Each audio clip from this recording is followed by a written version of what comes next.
मैदर पंजोता साहब हमारे साथ मौजूद हैं। बहुत शुक्रिया पंजोता साहब। सबसे पहले ये बताइएगा कि हमने देखा कि 24 नवंबर की जो फाइनल कॉल थी उसके बाद मुख्तलिफ बयानात आ रहे थे। कुछ बयानात जो थे वो बुशरा साहिबा के हक़ में थे, कुछ गंडापुर साहब के ख़िलाफ़ बयानात आ रहे थे।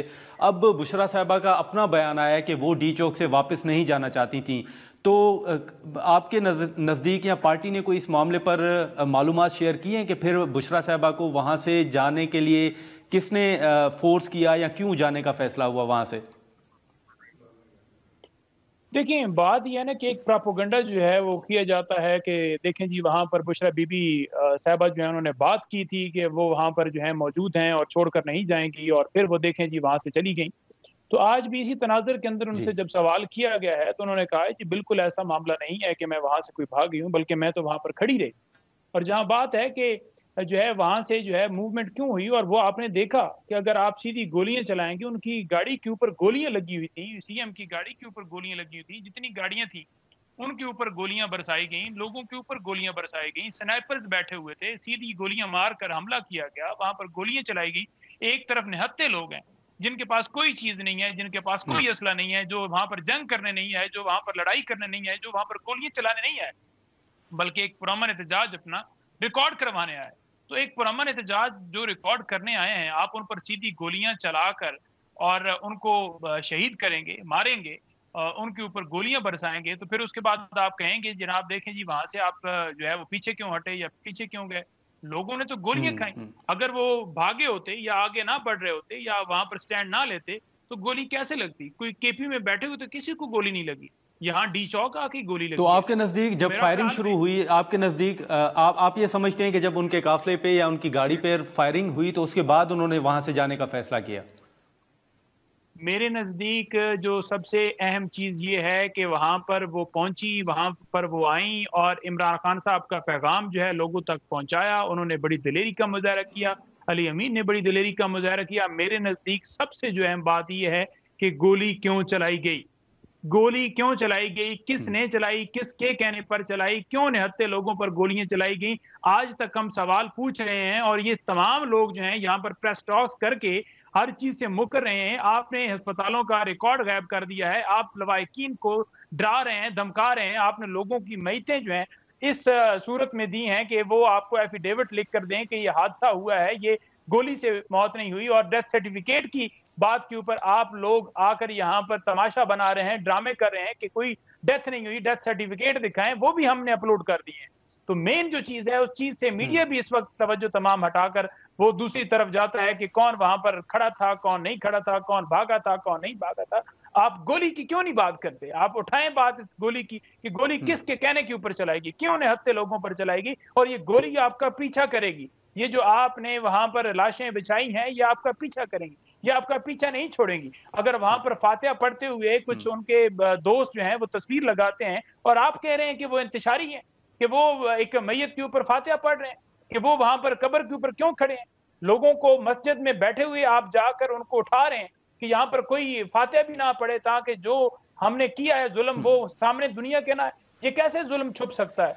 लेकिन पंजोता साहब, आपके हुकूमत के हवाले से तहफ़्फ़ुज़ात जो हैं वो बिल्कुल वाज़ेह हैं, लेकिन इन तहफ़्फ़ुज़ात के बावजूद कल हमने देखा कि एक अहम फैसला सामने आया कि पीटीआई ने कमेटी तश्कील दी है जो सियासी जमातों से बातचीत करेगी। अब सियासी जमातों के हवाले से आपका माजी में एक मौक़िफ़ है कि उनसे बातचीत नहीं होगी, तो ये जो फैसला है ये बताएं कि क्यों अब पाकिस्तान तहरीक-ए-इंसाफ, क्या हम ये कह सकते हैं कि सियासी जमातों के साथ बैठने का हतमी फैसला हो चुका है और ये कमेटी अब सियासी जमातों के साथ मुज़ाकरात करेगी?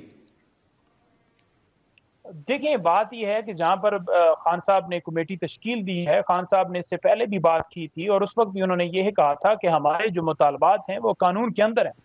कोई एक मुतालबा जो कानून से बाहर है हमें दिखा दें।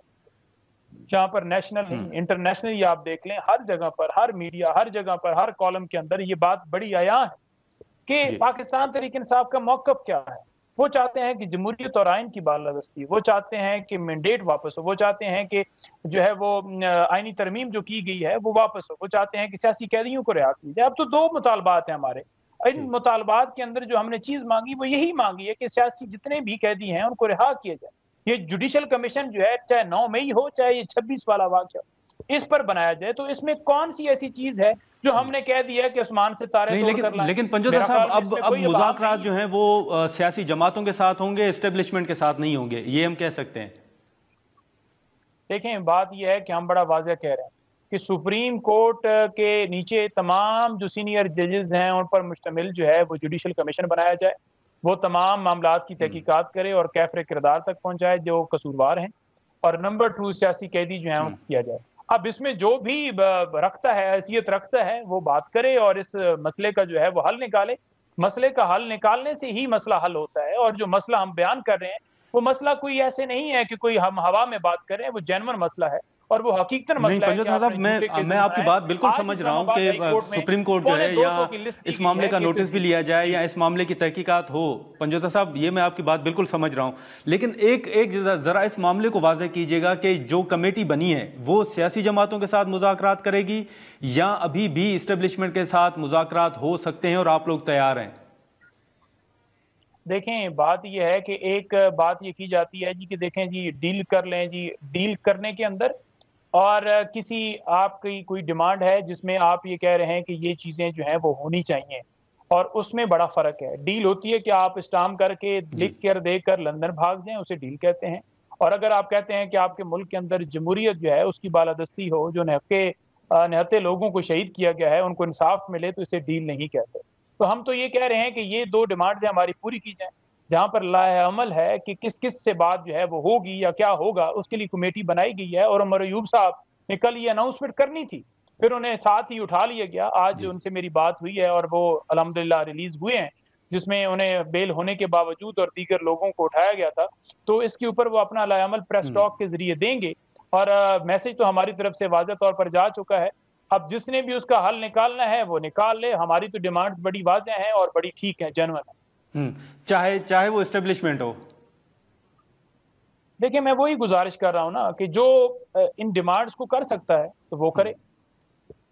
हाँ, अच्छा, ठीक है। लेकिन अब जो आखिरी कार्ड का कहा जा रहा है पंजोता साहब, वो आखिरी कार्ड क्या हो सकता है? कौन कौन से पीटीआई के पास अभी भी ऑप्शन जो हैं वो बचते हैं? क्योंकि 24 नवंबर के हवाले से तो कहा गया था कि डू और डाई, तो अब वो तो मामला आपके सामने है। अब आखिरी कार्ड की बात की जा रही, तो वो कौन से ऑप्शन हो सकते हैं अब? देखिए, जो ऑप्शंस हैं, जहाँ तक उन कार्ड्स की बात है, तो इमरान खान साहब अपने पास सारे कार्ड्स रखते हैं। पहले ये कहा गया कि देखें जी 8 हाँ। फरवरी और ये कैसे मैंडेट होगा, और फिर देखते हैं जी।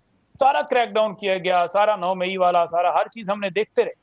फिर ये कहा गया कि देखें अब तो सारा प्लान खत्म हो गए हैं, लोग भी जो है वो डरा लिए हैं, ये कर लिए, उसके बावजूद आपने देखा।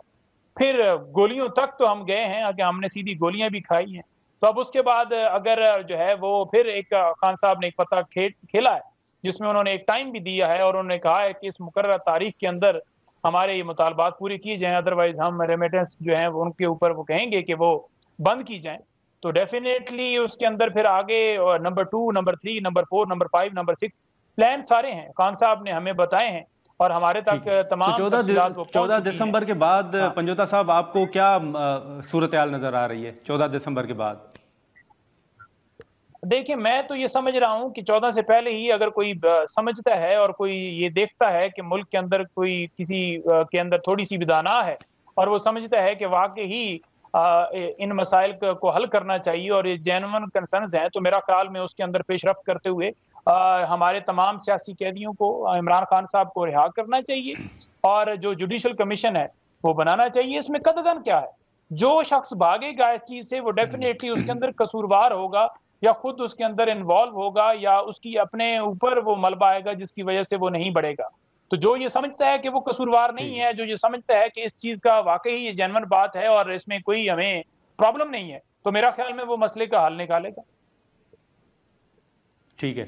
लेकिन पंजोता साहब, अभी भी आपको याद होगा कि 24 नवंबर की फाइनल कॉल के बाद हुकूमत पीटीआई के ऊपर मुसलसल ये इल्ज़ाम लगाती है कि फ़ेक न्यूज़ जो है वो फैलाई गई। कंटेनर के ऊपर चढ़े हुए शख्स को जब वो नीचे गिरा तो कहा गया कि उसकी डेथ हो गई और बाद में वो सीएम हाउस में नज़र आए।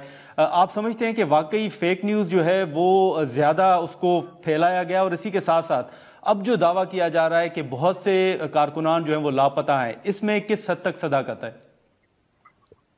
बिल्कुल जी, बहुत से कारकुनान जो हैं वो लापता हैं, और सदाकत बिल्कुल ठीक है, बिल्कुल ठीक बात कर रहे हैं, क्योंकि जो हमारी टीम ने नंबर दिया था, ऑफिशियल अनाउंस किया था, उसके ऊपर बहुत सारा जो है वो लोगों ने अप्रोच करके बताया कि ये हमारा बेटे का ये नाम है, हमारे भाई का ये नाम है, हमारे वालिद का ये नाम है, जो कि मिसिंग है, जो कि ना किसी थाने में मिल रहा है, ना किसी जेल में पता चल रहा है। और आप देख लें 26 से लेकर आज तक कितने दिन हो गए, तो उनको जब वो घर लौटे भी नहीं है और किसी मुकदमे में भी नहीं नॉमिनेट, तो फिर डेफिनेटली मिसिंग है। तो वो उन्होंने तमाम लोगों ने अप्रोच किया है, जो कि तमाम लीगल टीम को भी वो सारी तफसीलात दे दी गई हैं, हम सब तक पहुंच चुकी हैं। और वो जो डाटा है वो बिल्कुल बड़ा अहम है, और उसके लिए कानूनी चाराजोई की जाएगी, मिसिंग पर्सन के लिए पटिशन दायर की जाएगी, जिसमें हम तमाम चीजें जो हैं वो रखेंगे और ये कहेंगे कि उन तमाम लोगों को जो है वो प्रोड्यूस किया जाए। अगर हाँ, प्रोड्यूस आपके नहीं नजदीक करते आपके तो पास जो डेटा है पंजोता साहब, उसके शहीद किया मुताबिक गया है। तादाद क्या है, फिगर क्या है, कितने लोग लापता हैं?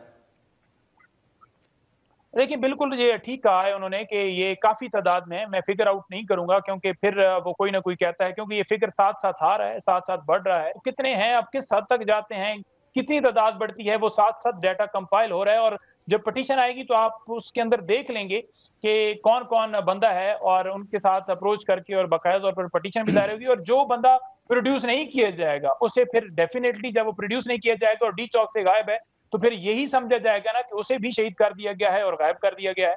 तो इसलिए हम फ़िक्र दे चले रहे हैं कि ये चले ठीक है। जो लाशें बिछाई गई हैं, ये ज़्यादा हैं, लेकिन हमारे पास जो डाटा है वो 12 का है।